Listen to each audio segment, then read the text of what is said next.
ganyan sa online natin. So, inaano pa, ini-improve pa naman po. So, baka sa dumating yung time na mas po si central office na para mas mapadali. Pero kaya lang sa ngayon po ganun talaga, medyo madami. Kaya siguro i-note nyo na lang po. Kasi iba, nalilito na din sila, madam, daming account. Iba pa si account sa OPMS.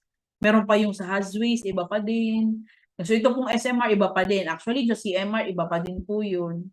So, kaya po, i-note na lang po muna siguro natin sa ngayon yung ating mga accounts na hinahandle din sa ating mga different na online system.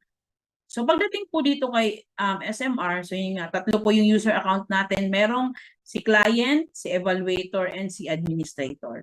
So sa inyo po as client, so ito yung capabilities po ng inyo pong account.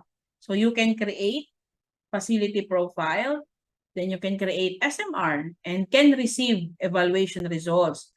So sa kami naman po as evaluator, so we can view yung mga SMR submitted. We can evaluate SMRs as sufficient or deficient.